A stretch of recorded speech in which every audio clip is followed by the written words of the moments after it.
Friends అందరికీ నమస్కారం. Friends ఇప్పుడు అందిన వార్త వైజాగ్ స్టీల్ ప్లాంట్లో భారీ పేలుడు, భారీగా మృతులు. అసలు ఏం జరిగింది, ఏంటి వివరాలు తెలుసుకుందాము. వీడియో పూర్తిగా చూడండి, అలాగే తప్పకుండా లైక్ చేయండి. మరిన్ని అప్డేట్స్ కోసం ఛానల్ని సబ్స్క్రైబ్ చేసుకోండి.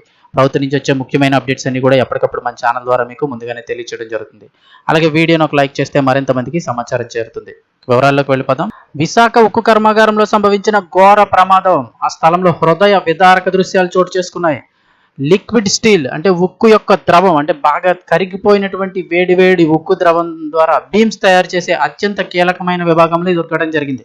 కరిగిన ఉక్కు ద్రవాన్ని ఒక చోట నుండి మరో చోటకి తరలిస్తుండగా ఒక్కసారిగా ల్యాడిల్ బ్లాస్ట్ అవడంతో మరుగుతున్న ఉక్కు అంతా కూడా కార్మికులపై లావా ప్రవాహంలో ముంచెత్తింది.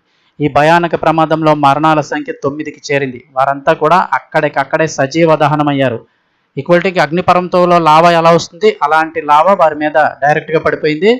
గుర్తుపట్టలేనంతగా మారిన మృతదేహాలు. ప్రమాదం జరిగిన సమయంలో ఆ ల్యాడిల్లో సుమారు 150 టన్నుల మరుగుతున్న లిక్విడ్ స్టీల్ మెటల్ ఉన్నట్లు కార్మికులు చెప్తున్నారు.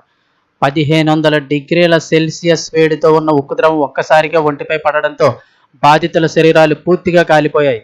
మనం నార్మల్గా ఇంట్లో వండుకునేటప్పుడు చేసుకునే వంట ఒక 170, 140 ఇలాంటి ఫారెన్ హీట్ ఆ ఉష్ణోగ్రతల్లో ఉంటుంటుంది. అదే మనకి ఏదైనా ఎప్పుడైనా వంట సమయంలో కాలితేనే చాలా ఇబ్బంది పడుతుంది. అలాంటి 1500 డిగ్రీల సెల్సియస్ ఊహించండి ఎంత దారుణంగా ఉంటుందో. ఇప్పటి వరకు లభ్యమైన మృతదేహాల్లో కేవలం 4 మాత్రమే గుర్తించగలిగారు. మిగిలిన 5 కూడా గుర్తుపట్టలేనంతగా బూడిదవ్వడంతో వారి వివరాలను సేకరించేందుకు అధికారులు తీవ్రంగా శ్రమిస్తున్నారు. ఇది చరిత్రలోనే మొదటిసారి అంటూ కార్మిక సంఘాల ఆగ్రహం. విశాఖ స్టీల్ ప్లాంట్ చరిత్రలోనే ఒక ల్యాడిల్ ఈ స్థాయిలో పేలిపోవడం ఇదే మొదటిసారని కార్మిక సంఘాల ప్రతినిధులు తీవ్ర దిగ్భ్రాంతి వ్యక్తం చేస్తున్నారు. యాజమాన్యం సరైన భద్రతా ప్రమాణాలు పాటించకపోవడం, పర్యవేక్షణ లోపం వల్ల ఎంత పెద్ద ఎత్తున 150 టన్నుల వేడి ఉక్కు లీక్ అయి బ్లాస్ట్ అయిందని వారు ఆరోపిస్తున్నారు. ప్రస్తుతం ప్రమాద స్థలంలో సహాయక చర్యలు ముమ్మరంగా కొనసాగుతున్నాయి. ప్రత్యేక ఫైర్ అండ్ రెస్క్యూ సిబ్బంది లోపలికి చేరుకొని మంటలను పూర్తిగా అదుపులోకి తెచ్చేందుకు ప్రయత్నిస్తున్నారు. ఈ పేలుడికి దారి తీసినటువంటి సాంకేతిక కారణాలపై ఉన్నతాధికారులు ఉన్నత స్థాయి దర్యాప్తుకు ఆదేశించారు. కర్మాగారం లోపల ఇంకెవరైనా చిక్కుకున్నారనే కోణంలో గాలింపు చర్యలు సాగుతున్నాయి. తోటి కార్మికుల మృతితో విశాఖ ఉక్కు నగరంలో విషాద ఛాయలు అలుముకున్నాయి.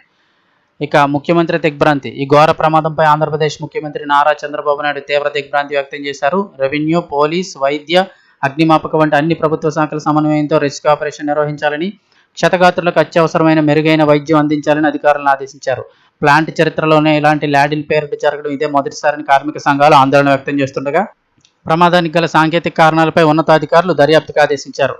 ఇక మాజీ ముఖ్యమంత్రి వైఎస్ జగన్ కూడా దీనిపై స్పందించారు. విశాఖ స్టీల్ ప్లాంట్లో జరిగిన ఘోర ప్రమాదంలో పలువురు కార్మికులు మృతి చెందడం అత్యంత విషాదకరమని మాజీ ముఖ్యమంత్రి వైఎస్ఆర్సీపీ అధ్యక్షుడు వైఎస్ జగన్ తీవ్ర దిగ్భ్రాంతి వ్యక్తం చేశారు. పలువురు ప్రాణాలు కోల్పోవడం బాధాకరమన్నారు. ఈ ప్రమాదంలో మృతి చెందిన కార్మికుల కుటుంబాలకు ఆయన ప్రగాఢ సానుభూతి తెలిపారు.